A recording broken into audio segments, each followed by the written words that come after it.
Hey guys, it's Mike and Ricky, and this week we are going to talk about Disney's Marvel show, Echo. Michael, how are you doing, sir? Echo. Every time we say Echo, we have to say it at least twice. At least twice. I'm good. I'm good. I'm good. I've had a pretty good week. Good to hear. Pretty good week. I don't usually share personal stuff, but okay. We're adults here. You try to spice it up in life, right?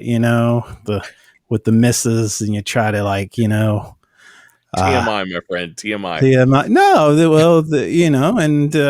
You kind of proud of yourself, getting up in age, but, so we can kind of spice things up. So, I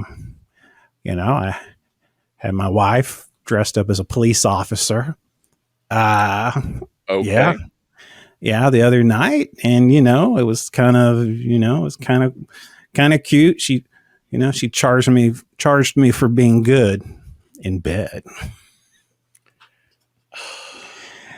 But after 2 minutes, she dropped the charges for lack of evidence. Oh, so wrong.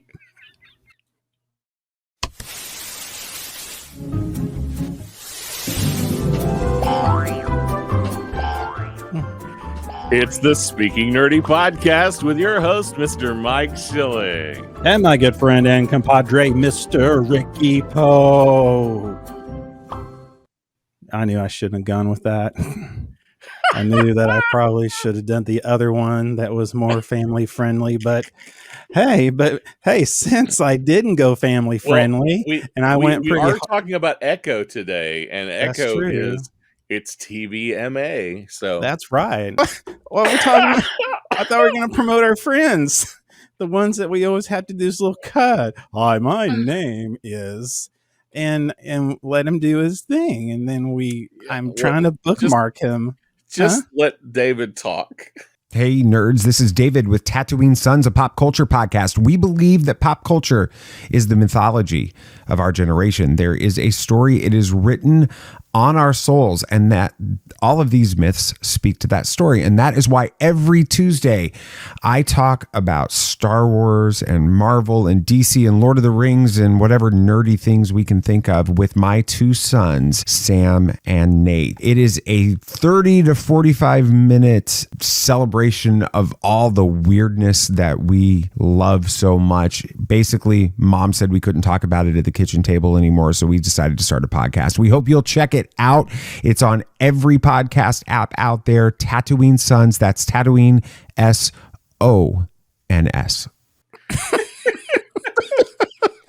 Oh my gosh.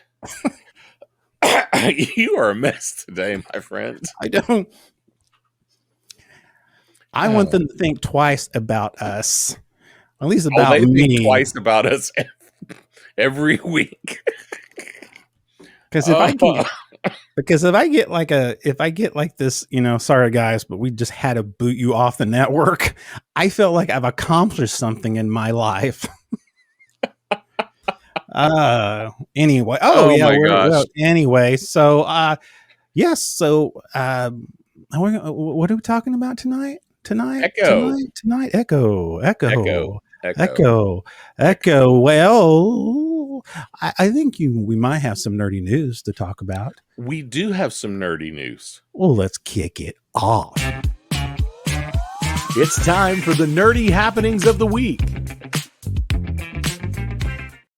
It is time for some nerdy happenings of the week. So, what do we got going on? What kind of happenings? I mean, I know there's a lot of stuff going on with the Emmys and all that, but it wasn't a whole lot of nerdy stuff. The Emmys happened, but that's it's TV stuff and TV, and all the good awards went to things we don't care about. We don't care about, like. Yeah. So anyway, So basically, it didn't happen. Yep. Now we are talking about Echo this week. Echo. And Echo revolves around kind of some of the Hell's Kitchen.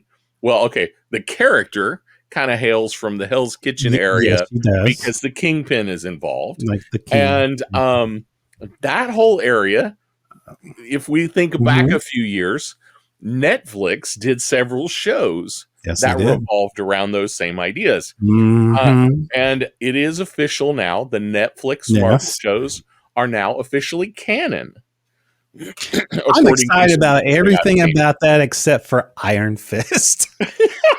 I'm every bit of it Iron Fist. Before the show, we discussed this, and I said, "Oh, hey, that means Iron Fist is canon now." And Mike gave me a dirty look. Oh,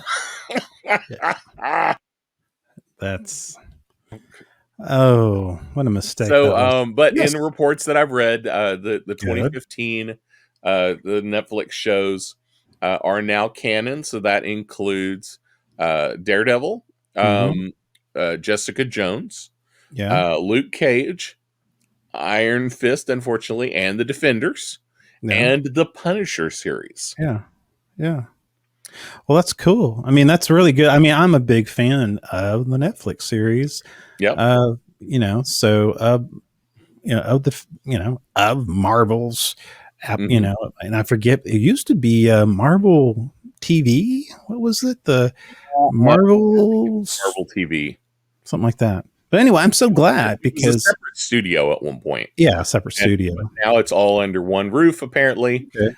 The only kind of oddballs left are Agent Carter, Agents of S.H.I.E.L.D., and the Inhumans show that only lasted one season, and everybody just nobody tuned in.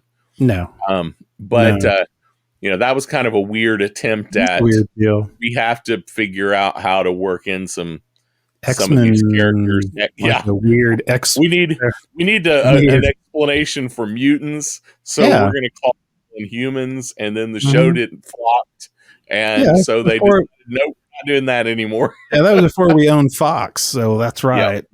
So anyhow, Disney before the mouse got the fox. So that's pretty cool. That is pretty cool. Along with that, this is also along the Marvel Disney series setups. Tatiana Maslany, in some comments, says that it's looking unlikely that there will be a She-Hulk series season 2. Okay. So for those of you who loved it, I'm sorry. For those of you who didn't love it, okay, there's not going to be a second one. And I know you and I are kind of on the fence. It was fun. It was a fine show. It was fun for what it was. I would be perfectly fine if She-Hulk had a second season, but I would like them to say it's not canon. That nothing that happens in She-Hulk is relevant to the wider MCU. This is just a fun, weird, kitschy show that we're going to do. A spotlight. This is a spotlight of some kind. Just nothing. Nothing more. If you want to bring in other characters like Bruce Banner and stuff like that, it could be even within that same universe, but it doesn't have to affect anything around it. I mean, I don't know. It's just it is what it is. Which we discussed last week. There were some reports that this new Marvel Spotlight, which Echo is a part of Marvel Spotlight. Yes, it is. They say that this is a little confusing. I'm unclear as to whether it's not canon. Yeah, it's strange to me. Or if it's just that it's not necessarily nothing that's going to happen in the show is going to affect the broader MCU. Which which that's fine. If that's what they want to go with. This is street level justice, and but we'll get into that more. But it looks like there's not going to be a season 2 of She-Hulk, or at least Tatiana Maslany is saying there probably won't. And since she's the lead actress, she's probably somebody who has a good eye on things. Oddity This is an oddity that I ran across. Apparently, Pauly Shore. You remember Pauly Shore? Oh yeah, Pauly Shore, buddy. So Pauly Shore apparently made an announcement that he was going to be starring in a biopic as Richard Simmons. Oh, that's brilliant. That's perfect. I think that is. I think you couldn't pick a better person. I think that. I gotta agree. I have to agree. I think this is spot on. This is exactly what should happen if you're going to do one. However, shortly after this announcement, Richard Simmons took to social media and said that he has never approved this. Let's see. The quote is, "Hi, everybody. You may have heard they may be doing a movie about me with Pauly Shore. I have never given my permission for this movie, so don't believe everything you read." That sounds like he has this. Sounds like he got his shorts in a bunch, which usually they are because they're so short. But okay. Yeah, he says, "I no longer have a manager. I no longer have a publicist. I just try to live a quiet life and be peaceful. Thank you all for your love and support, Richard." But still, the idea that this is happening, I just love this. I want it. I just love the concept. It's Pauly Shore. I mean, it's and you just come across that today, didn't you? Yeah, I literally Mike and I were discussing before the show what nerdy news things we should bring up, and I ran across this all of a sudden. That's kind of all I have today for nerdy news. Okay. I don't really have anything else. Do you have any other nerdy happenings? I can't think of anything at this moment. Most of the stuff that happened this week was stuff I don't care about, so I won't talk about it. There was a lot of entertainment news, but nothing we care about. Nothing we care about, and we only talk about things we care about. And that's right, folks. So that's what you get. Oh, that's the nerdy happenings of the week. And that's all for the nerdy happenings of the week. I mean, that's how we are. I mean, when it start paying us and subscribing and want stuff, then we'll start doing what you want. But no. Anyway, so do we have some stupid news? We do. We do have some stupid news. So do I have it somewhere I can find it? That's a different story. But yeah, I do have some stupid news. Okay. Well, you've got like 10 or 15 seconds while I do the intro. Oh, okay. Well, let's go ahead then. It's the weird and stupid news with your host, Mr. Mike Schilling. Stupid news. Ah, my goodness. Well, a woman pleads guilty after plowing into a DUI sign while drunk driving in California. That's lovely. A California motorist, Clarissa Hernandez found herself in legal trouble after crashing into a warning sign about police actively seeking those driving under the influence. The incident occurred in Palm Springs when Hernandez, in her intoxicated state, collided with an electronic signboard cautioning about DUI in enforcement. That's an irony. That's irony. Responding officers from the nearby DUI checkpoint approached Hernandez's damaged Land Rover, describing her condition as one officer noted, her eyes bloodshot, along with a slurred speech and continuous swaying. During the encounter, Hernandez, 27, originally from Texas, admitted to having consumed the tequila just 10 minutes before the crash. In turn of events, she attempted to walk away at one. She consumed all the tequila. All the tequila. That's what it said. It said the tequila. It didn't say how much tequila. Tequila. So, so she admitted having to consume tequila just 10 minutes before the crash. And in turn of the event, she attempted to walk away from the officers. You don't do that after having the tequila. Nope.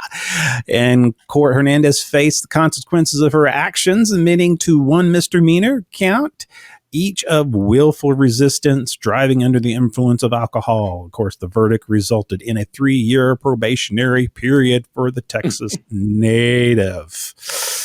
So, so just irony. It's the irony of it all. Speaking of irony, the company Valve, who makes Steam, right? Download platform, and they also have what they call a Steam Deck, which is their handheld PC. It's kind of the little gaming thing. Right. What they have, since they've been really popular and they've been selling them like crazy for the past several years. Finally, Valve had to step up.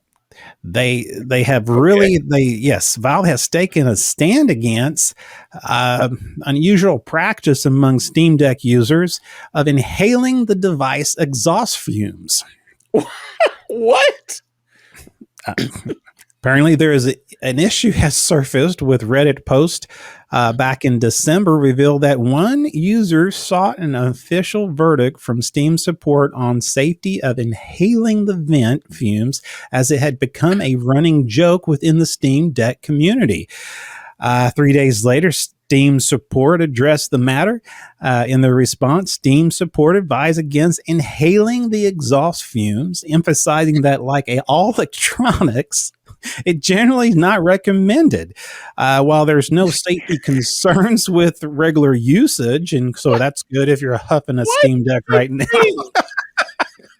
Why is this the thing? So if you're directly inhaling in the vent fumes, it should be avoided for health safety reasons. But again, there's nothing that says that it's not safe, even though they're saying don't do it. I don't know. But anyway, Valve urged users to refrain from it. Is this one of those that I don't know enough about the Steam Deck to know the answer to this? Does it vent right into your face? Well, it's just there's this it's a little gaming portable device that has but the exhaust has a big exhaust on the end of it, and it's really hot. So I guess it has these electronics. It's like blowing out the hot electronics, out in the open. And I guess apparently it's some people thought, hey, why don't I huff my Steam Deck while playing a game? So despite the popularity of such practices, Valve stance remains clear. Consoles and accessories, including the Steam Deck, are designed for gaming purposes only, not for inhaling, licking, or other unconventional activities. Valve encourages users to prioritize the intended use of their gaming devices. Stop licking your joysticks. Does it actually say licking? I think I threw that in there. I threw licking in there, but yeah. So be careful what you lick out there. That's stupid news. This has been the Weird and Stupid News with your host, Mr. Mike Schilling.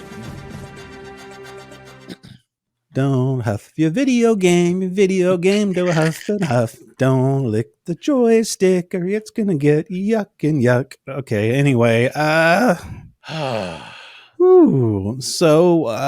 are dumb. Yeah. I mean, that's right. It's not very hard for me to find stupid news. I keep thinking to myself, well, one of these days I'm not going to find anything. But what's fascinating is that I'm always proved wrong every week, and so in one fashion or another, you could probably do a stupid news report every day, and I probably could. I could. I could. What makes it hard is that I stay away from politics, and that's the thing, because okay, that's the thing. If it's politics, but we stay away from that here because we're friendly here. We want you to come and enjoy, stay a while. Yes. So, so anyway, speaking of, that's right. Become part of who we are.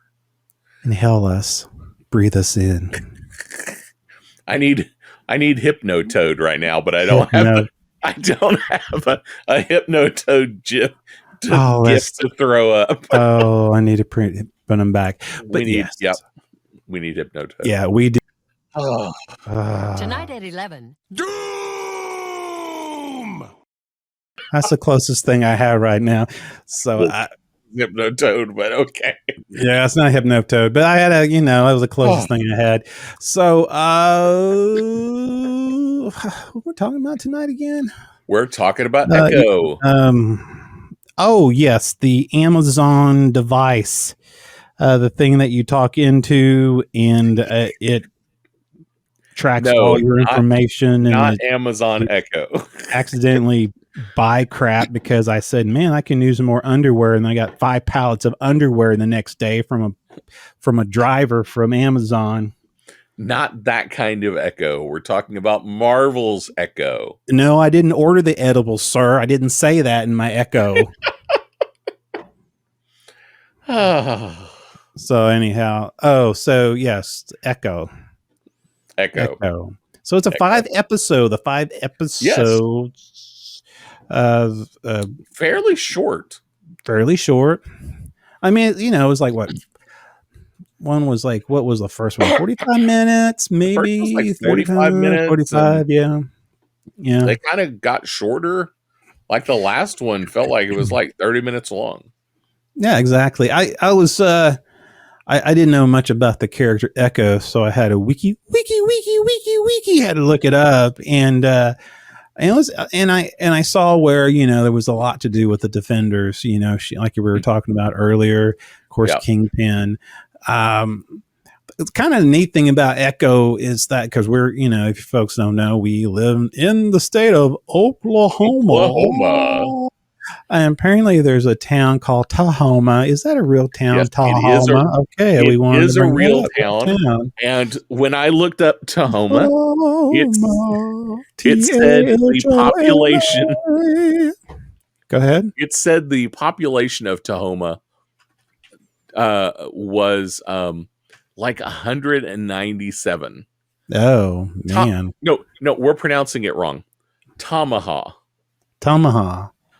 Well, I don't know that we're pronouncing it right now, but when you say Tahoma, you're flipping the A to the M. It's TAM and a hip my dough. So it's Tamaha. Like a tomahawk, but Tamaha. Okay. Or Tamaha. I'm not sure how to pronounce it. But we won't mention the name again, so it doesn't really matter. But in 2010, the census said that there were 176 people that lived there. So my guess is that town that we saw on Echo is not Tamaha. No, it's not. It is not. But that is kind of the way things have been lately on Marvel. That's right. Again, completely representing the town that has towns. Mentioning towns that has McDonald's and they don't have it.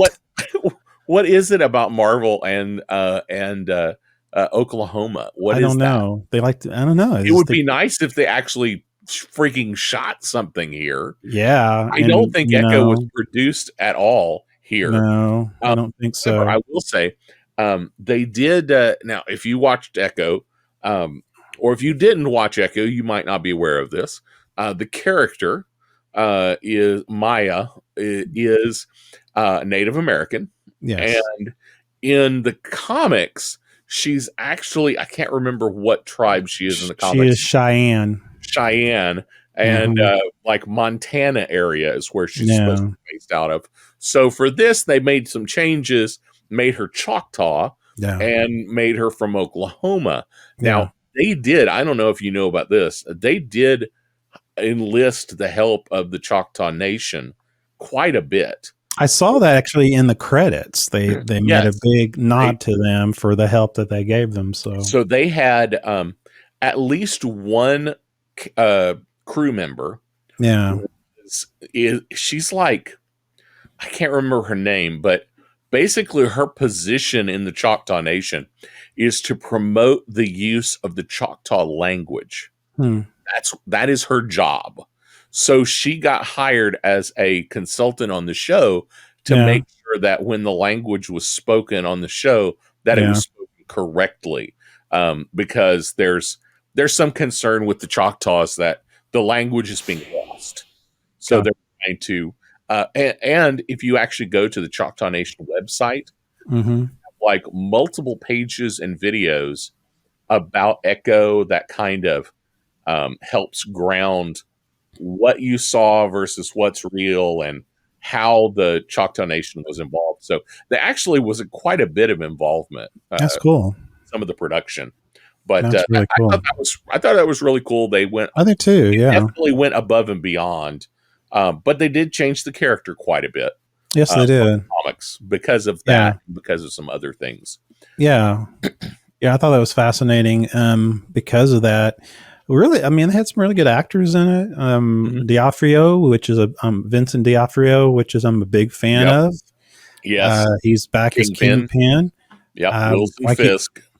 Yes, you made a comment that you saw a photo of him and he looks nothing like Kingpin. Yes. I mean, we all remember him from Full Metal Jacket. You remember that. You remember him from Law and Order. Yeah, I remember him from Law and Order: Criminal Intent. Yeah, and then he was also in the first Men in Black. Men in Black. That's right. Yeah. He's the guy. He's the bug guy. He's kind of the bad guy till he explodes and he turns into a giant bug. He's the farmer. He was the farmer, the abusive farmer that got taken out. Yeah. Yep. So, but for a long time, I didn't realize it was the same guy. I didn't for years. I did not. Oh yeah, I didn't even think about that. No, I get it. But a great actor. I really like him as an actor. Honestly, I really thought the acting in this show was really well done. Oh, I do too. I think that I thought the vast majority of the actors were good. I thought it was kind of interesting. I didn't know most of them. Most of the actors are people that were either new to me or I'd only seen sparingly. I've seen some of these actors in different and I really at this point where you want to make sure I've seen some of these actors in other films. There was a movie, not a film, but it was on Netflix. It was a movie called Longmire. In Longmire, he was a marshal, and in the town there was a casino, and in the casino there is a tribal land, territory, and a lot of the Native Americans. There was a couple of them that actually was in this movie, and a couple of them had big parts. I mean, in the episode in the series of Longmire, and so it's fascinating to me that there were some folks in there, and I thought that I recognized. Trying to think of some of the names. One of them is the uncle. Do you remember the uncle who owned the store? I can't remember his name. His uncle looked really familiar to Henry. Me, Uncle Henry. Yes, Uncle Henry. I'm sure I've seen him in other things though. And the man that played Maya's father, he also. And they both played in that same TV series of Longmire. And of course, I'm sure they played in a lot of other things too. Now, the father I recognized. I'm pretty sure he was in an episode of Criminal Minds, where he was playing a Native American police officer. Gotcha. Well, that's and he plays a Native American police officer on the reservation as well. Okay, so that's. So let's. I want to just make a quick comment about that. Yeah, go ahead. I don't know how much you know about this. I only know about this because I worked for a news station because I was paying attention to things. But so there's this part of the Echo series, and we're just like always, guys. We're just gonna hop around. If you haven't seen Echo yet, go watch it. Yeah, it's it's not that long. Watch it, come back, yeah, and listen. But they talk about the light horseman. yes. Okay. So, and I don't know how much you've spent. I mean, how much you see of this in Oklahoma, but they kind of reference that they were keepers of the peace. I don't remember in the show if they really say they're policemen, but they almost seem like they kind of remind you of the Texas Rangers of the reservation. I mean, I know that sounds kind of. Even today, many of the tribal police. Many of the tribal police organizations have light horse on their logo, on their uniforms, or on the side of the car. So I always know when I worked at the news station, anytime I would see light horse show up, I was like, okay, we either have a Native American involved or we are actually on Native American land but I don't know it because I'm in the middle of, some little Oklahoma town. But it's technically Native American land. So I would see light horse from time to time on the police cruisers and things. And so when they started talking about it, I was like, oh, I did not realize that was a long standing thing, that this is something that's been going on since like the 1800s, but apparently it is. Yeah. I think it's fascinating, and just like the character, Maya is, this deaf, and she, and there's parts of it where not now and then throughout all of it, they almost block out the sound to let you have this feeling, and you hear, and you can feel the heartbeat. And I thought that was interesting, trying to bring you into her. And of course there's in her world, which I thought was I think she's a great actress. I really like last name is Cox. Alaqua. I'm not sure how you pronounce it. Alaqua Cox. So anyway, but great actress. I thought she did a phenomenal job. I did like so Chase Spencer, Henry Black Crow Lopez. Okay, that's Uncle Henry. I'm thinking of Scully. I was thinking of Scully.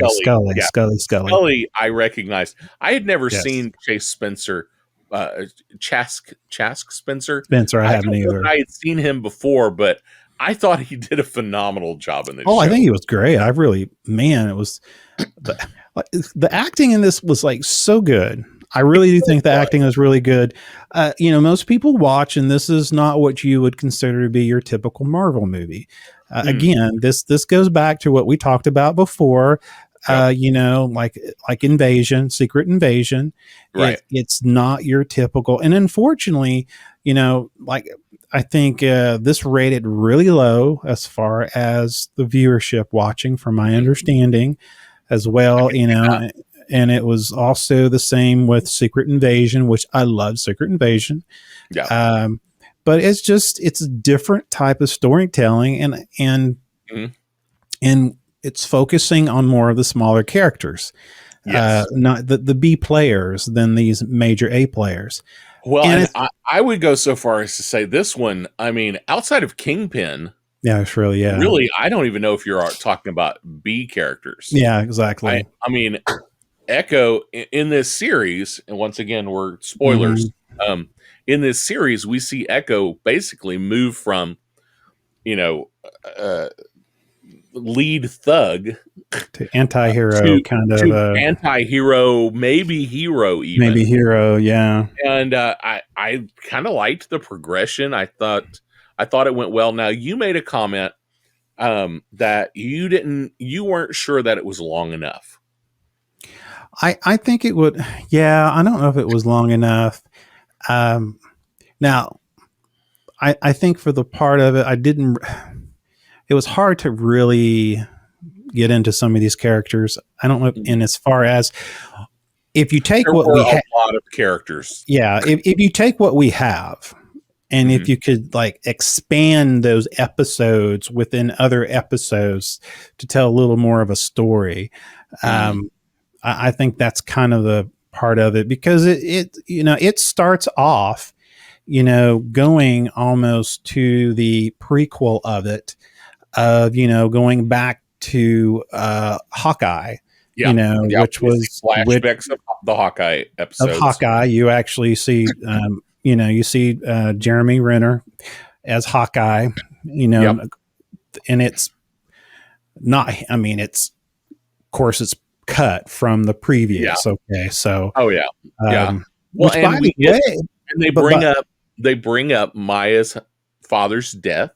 Yes, and so they give us tons and tons. That first episode gave us tons and tons of backstory. So if you didn't watch Hawkeye, I think you could pretty much catch up and understand most of it.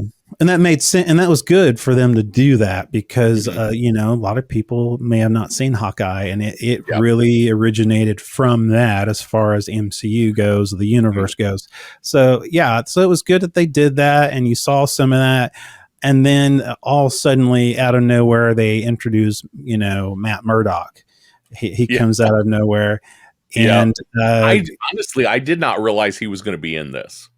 I heard that what I guess some of this, because I saw a couple of the episodes, and then I read somewhere and about how this ties into Daredevil somehow, and but I didn't. So I thought, well, maybe he will do a small cameo, show up, and he did.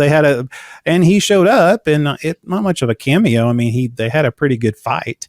It was good, and and he was trying to spy on Wilson Fisk operations, and while she was trying to get revenge, he was trying to get, I guess, some intel. So anyway, but then that fight went on, and she held her own. But so it was interesting seeing that. So, and I guess it makes sense now. Of course, we'll talk about the ending later, but I can see where this leads into Daredevil. So, this is definitely, I can't see any way for this not to lead into Daredevil Born Again, the upcoming show. And I actually read a quick article. D'Onofrio talks about, he basically says he can't say much, because if he says much, it's going to spoil some things that are coming up in the new Daredevil series. Yeah. So, because he was being interviewed specifically about Echo, and he's like, I can't really comment on some of the things you're asking, because it's gone. Basically, they were saying, what's next for Kingpin? And he's like, I can't tell you what's next for Kingpin, because I'll give too much away. It's almost, of all the characters, again, and like I said, I think Maya Lopez is an interesting character, but Wilson Fisk is a complicated character. He's almost a mortal Thanos. You have this feeling of, you feel sorry for him, or you see, okay, he has some rules, there's some good there, but then for instance, you go out of the way where I am done with with my interpreter. I no longer need an interpreter. I have this device that now I can tell what Maya is saying, because I have this electronic device that I gave her that I can now see. And now I need to eliminate the sign language interpreter that knows everything. So much. And what a terrible gig was that right there. Went, OMG. This is wow. So, Wilson Fisk is the epitome, the Marvel epitome of everything you think about in a gangster movie. Yes, he is. He is honorable. Yeah. Among gangsters, yeah. And his family. Mm-hmm. He's loving to his family to a point. To a point, yeah. He is cold-blooded. Mm-hmm. Above all, nothing will ever stand in his way, even family. Mm-hmm. So he is the quintessential gangster. Yeah. With a Marvel twist. Yeah, exactly. That's a good point. That's basically what he is. But that scene, that's the one that stuck in my mind. I said, "Oh snap!" I mean, the minute he said "you're dismissed," I was like, you "She dead. knew she dead. She gone. No sign language for you." Yep. Wow. Yeah, I knew that was happening the minute it happened. Technology sucks. It does that to people. Just replaces hardworking people. But yeah, so that was a scene that really got my attention. But yeah, it's a fascinating. You can tell that he has this affinity, this fatherly whatever uncle feel he has towards Maya. Yeah, you can see Maya's kind of conflicted, even though she knows that Wilson is the one, Fisk is the one who killed her father. Yeah, it's really you like you said, you see this kind of this evolution, this evolving Maya Lopez from just an assassin, to a henchman to, almost to flirting on the sides of being a heroine, a hero. And, it's just a really, I like the story. Mm-hmm. I really like the story. The acting was really good. I would have liked to known a little more of her background a little bit. I don't know. There was just some stuff there I would have liked a little more of. I think some people were having, there was not enough fighting in it. I think some people, there was not enough action as far as what they were talking about. But I found that, but for me, the acting instead of the action really shined to me. And so I don't know, what do you think when you, and we have a lot more we can talk about, but when you think of this as a whole, okay, because it's 5 episodes, okay, and so you literally, it's a 4-hour movie. Oh, I don't even think it's that long. Yeah, I bet if you clipped all the reviews at the beginning of each one, and you snipped it all together, and you took out all the credits at the end, I bet this is maybe 3 hours, probably closer to 2.5. Gotcha. This is legitimately a film that they split into 5 episodes. Yeah, I can see that. But I thought it was I thought it was a pretty put together story. I think so too. There were some threads I would like to have seen a little bit more of.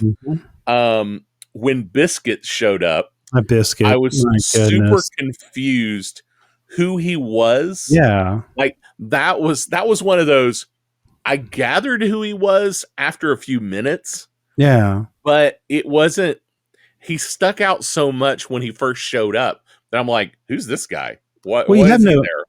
And that would have been something that would have been a good reference of her past, because, they do show that her, her and her cousin, right, I can't remember her cousin. Yes, Bonnie. We get that relationship. We don't see Biscuit as a kid, so we have no clue who that is. So I mean, all of a sudden he's just this odd guy out of nowhere, and he's freaking out about his grandmother. Big part in the he does in the show. Not that he.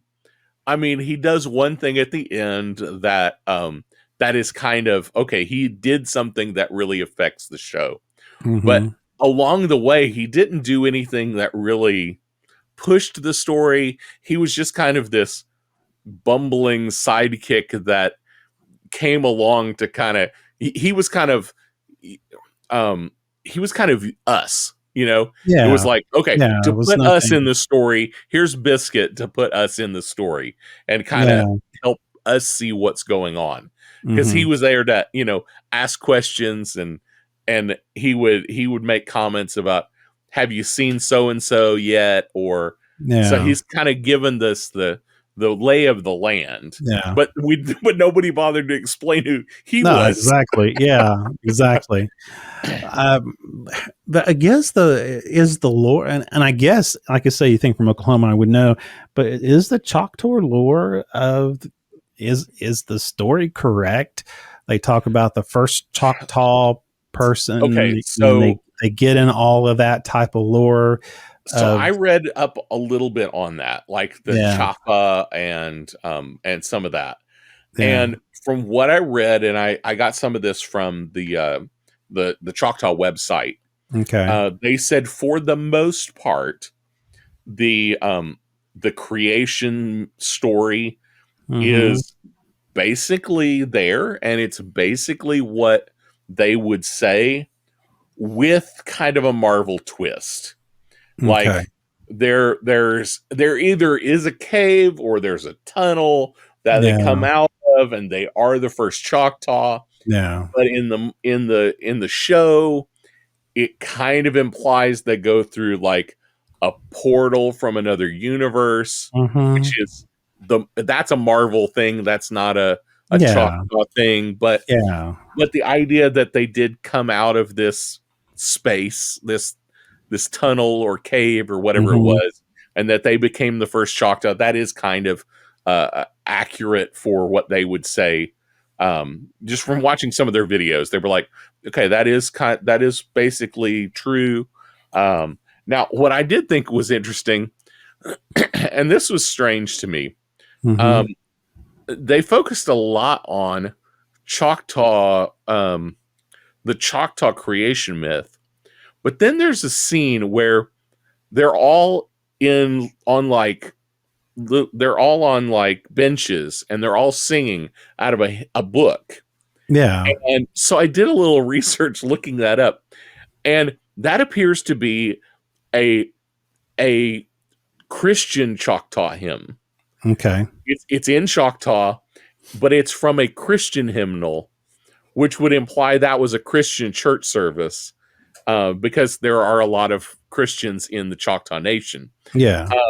And that was a big part of Choctaw history, was the church comes in and teaches them English, and then they adopt some of the Christian faith. And that was kind of, I was surprised when that popped up. Yeah. And then there's a song that plays, they talk about going down to the song that's down to the river to pray, which is indicative of old school Christian faith hymns, exactly. But they don't dwell on it. They don't talk about it as being a part of the show, really. But when they threw it in there, I was like, that's interesting. I'm going to look some things up. Yeah, exactly. And sure enough, it's a Choctaw hymn from a Choctaw hymnal. And if you have the subtitles on, it even says what hymn it is and the hymn number. Yeah, because all the Choctaw hymns are referenced with a song number. It's a very specific Choctaw hymn book. I just thought that was interesting and unusual, and I did not expect it. I really thought they would stick with the creation myth, and that didn't really fit with the rest of the show. So if you're watching it closed caption and they were doing closed caption within the closed caption, was that kind of confusing? It didn't bother me. Huh? It didn't bother me. Because, I will say this is one of those shows that going in, I knew the character was deaf. Yeah. We talked last week. I brought this up. That I didn't like the What If episode that was based around a Native American character. Yeah, because I don't like reading shows. Yeah, I got you. If I'm going to read, I want to read a book. I don't want to read my TV. Yeah. So that threw me off. I liked the look of it. I liked the idea of it. It just annoys me to read. And that bothered me on Only Murders in the Building, where all of a sudden we get to this one episode and I have to read the whole episode because the whole episode is basically silent. So it took me out of, now it was a little different, I think, for Echo. Because going in, I knew that was going to be a big part of her. That is a big part of her character. And I knew it was going to be a big part of the show. Yeah. So I was ready for it. Mm-hmm. So I feel like in this instance, it worked for me. It didn't distract me. It didn't pull me out of the moment when I had to read the dialogue because she's deaf. Yeah. It didn't bother me nearly as much as it did in some of the other shows where it kind of came out of nowhere. Yeah. That I have to read the episode. Yeah, exactly. But I thought they handled it really well, the way they did it. Mm-hmm. It worked well in the show. It didn't feel like they shoehorned it in. No. It felt like this is the way people would live, and this is the way they would do things. Yeah. So this is the way we're portraying it, and it just kind of all made sense. It did for me too. I didn't feel like it was shoehorned. You know, I mean, I read a lot of comments online, and honestly, I just think it was a good story. Mm-hmm. I couldn't, some people how they like to put agendas and stuff in it. I just saw it as a good story. I like the actress. The actors are great. I think it's really cool that they brought in the Choctaw Nation to help with this. I do too. I think it was just, Tahoma, whatever you want to call the town, Tamaha. Oklahoma was looking awfully green. It was looking awfully green. It really did. Just for those of you who are not in Oklahoma, it's just not that green here. It's not that green here. Yeah, especially no. But now, I will say the thing that surprised me probably the most in this show was I was expecting a Hawkeye kind of setting. Yeah, I was expecting New York. I was expecting gritty back alleys. Yeah, I did too. I was expecting warehouses. I wasn't expecting to come to little podunk town, Oklahoma. Yeah, exactly. And have a mob fight in the middle of a powwow. Yeah, exactly. Of all things. Yeah, I know. She was Native American. I just didn't think they were going to go there. But I think they did it well. I think it makes sense. Yeah, it does. We've got this character that is distinctively Native American. She's distinctively deaf. We're going to bring her back home because she's been pulled out of this life she knew for only 5 or 6 years. Yeah. And now she's coming back home temporarily, and she doesn't want to deal with all the people that used to be in her life because she thinks they've left her. Yeah. And it was just, I really liked it. I don't know. There isn't anything that I would say I was overly disappointed in on this show.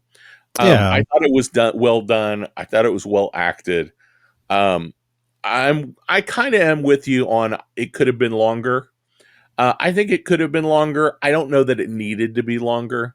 Mm-hmm. It was nice. You could binge this whole show in an afternoon. Yeah, you can.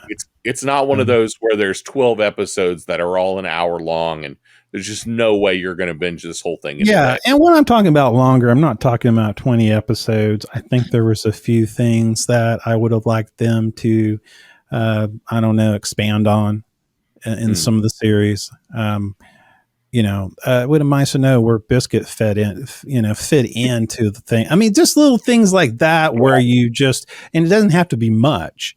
Mm-hmm. It's just so there's more of a continuity, kind of a flow to it. Yeah. I think there were some things like that kind of lacked a flow of introducing characters and stuff like that.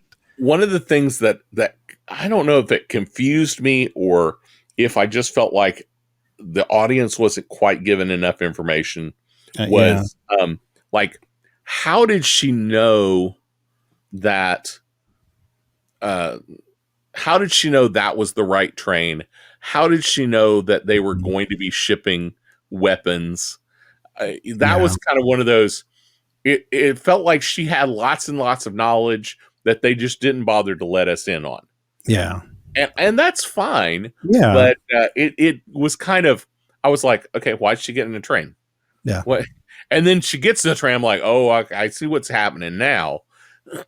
but I'm also a little unclear as to what the purpose was for her blowing it up, other than to just give her uncle Fisk, give Kingpin trouble.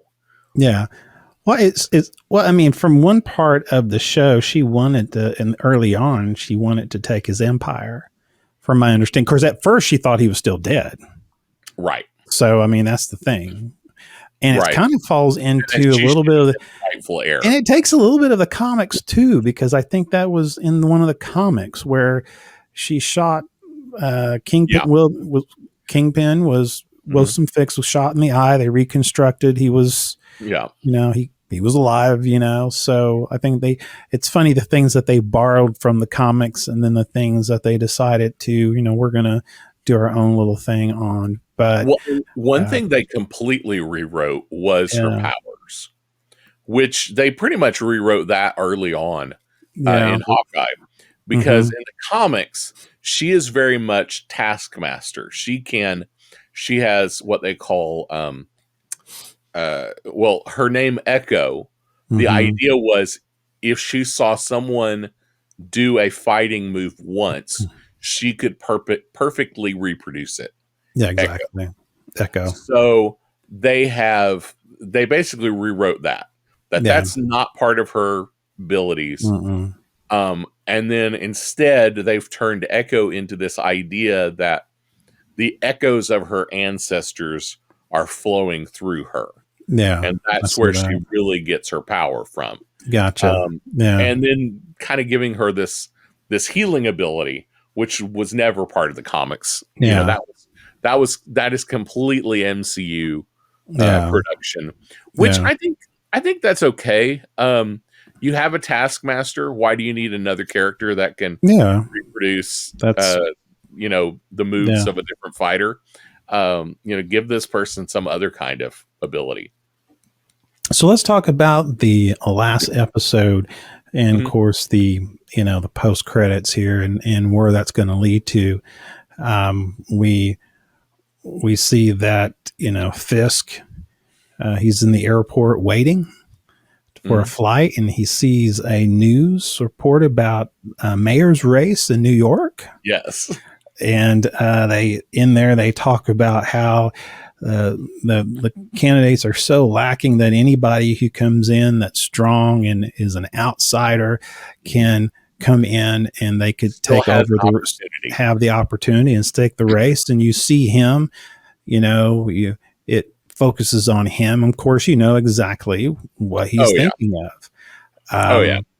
Yeah. Kingpin for mayor is, what I don't know the answer to is Daredevil going to start with Kingpin running for mayor, or is Daredevil going to start with Kingpin is mayor? Yes, and they can go either way. I mean, I could see Daredevil stopping him within that and trying to pose him, and Matt Murdock as well, who is an attorney.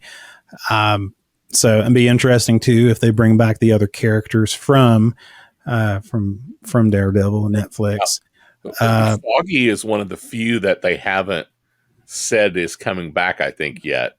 the guy who played Foggy, I can't remember who the actor is. No, I can't. The last time I looked,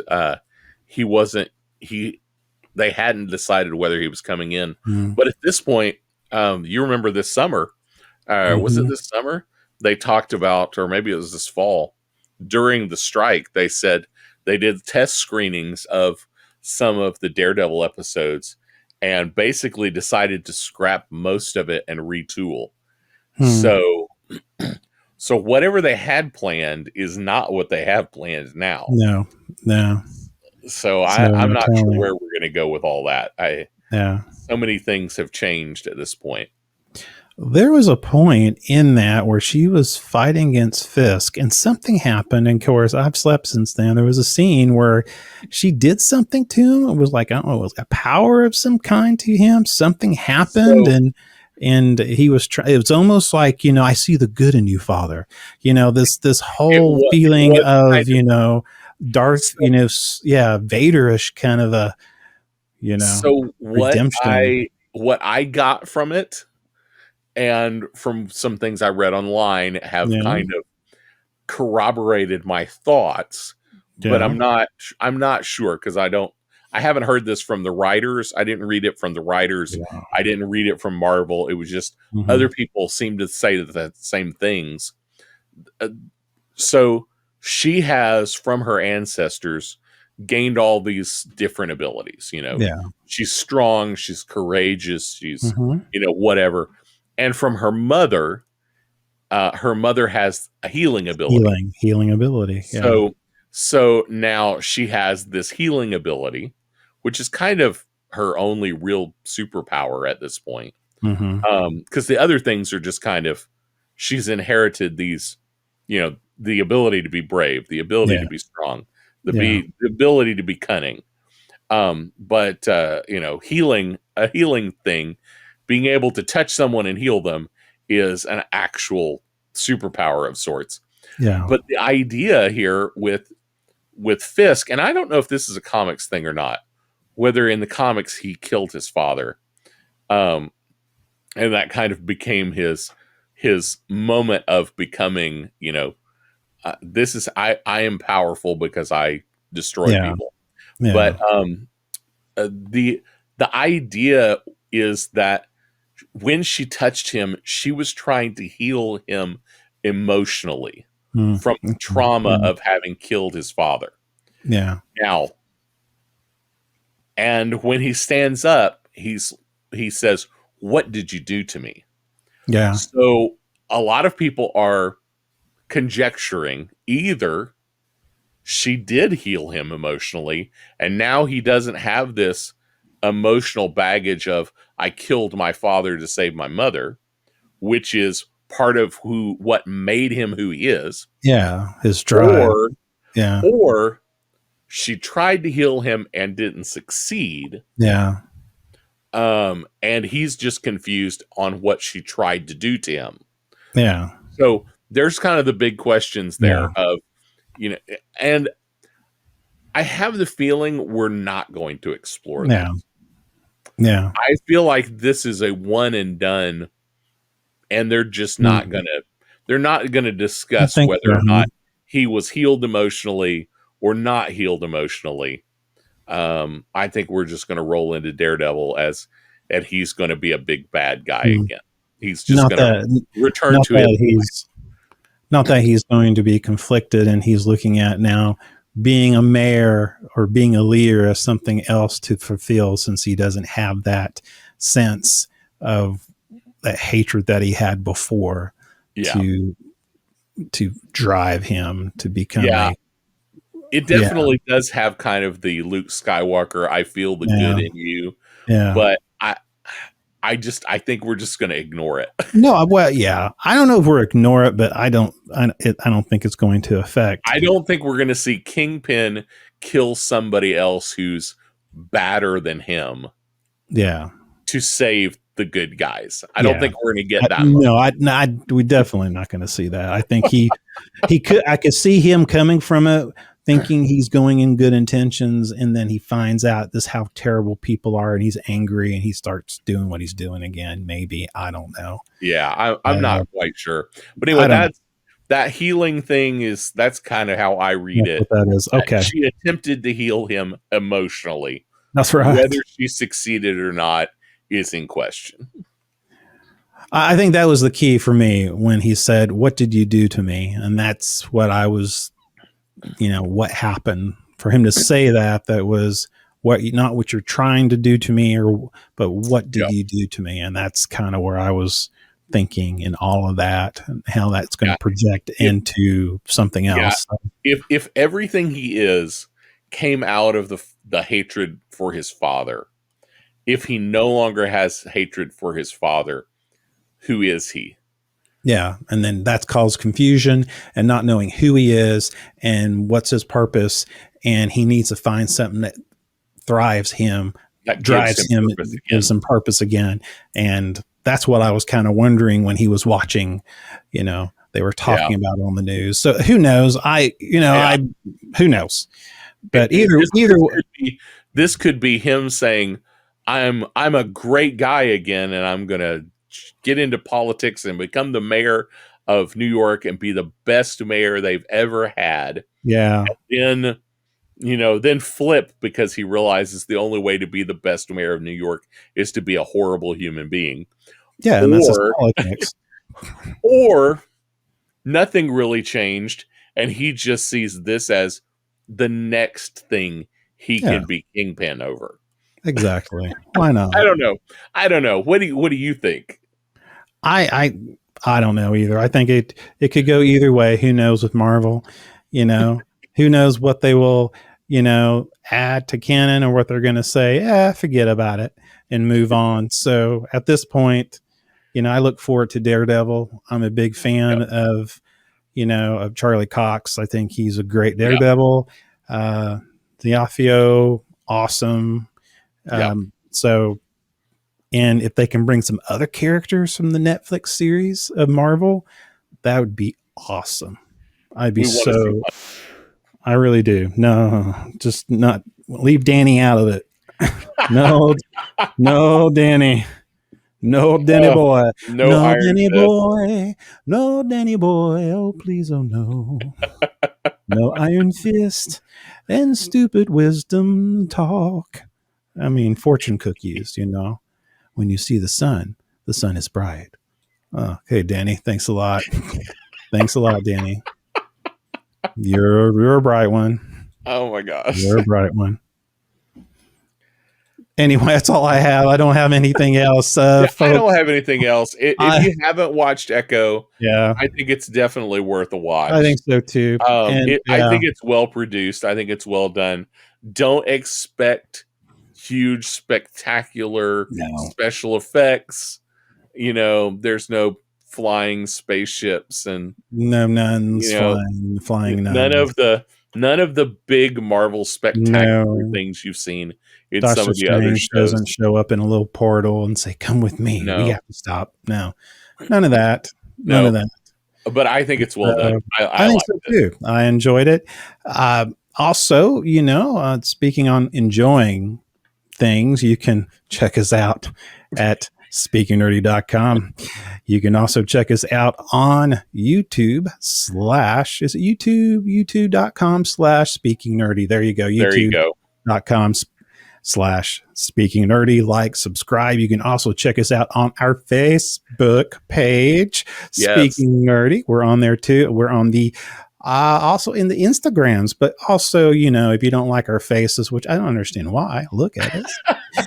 You can listen to us on your favorite podcast platform, anywhere you find really good podcasts with handsome men that you can't see. So anyway, we don't know what we're going to do next week. There's all kinds of stuff that can happen next week. Hopefully next week you're in a new studio. I'm in my new studio. Yes, hopefully I'll be in my new studios in little M, big M, and little M. I don't know what that means anyway. No. Studio M. That's right. Whatever you want to call it. So anyhow, hopefully we'll have that all taken care of and I will be at a new location and most people going, great. Will you be on? Yes, I will be on. So anyway, we're going to talk about a few things next week. We'll let you know what's coming up, and we'll kind of go from there.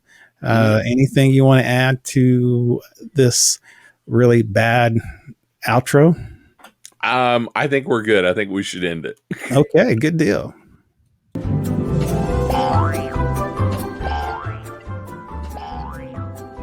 This has been the Speaking Nerdy podcast with your host, Mr. Mike Schilling.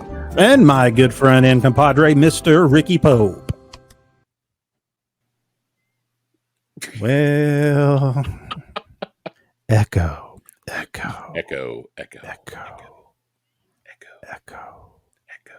Lego my echo.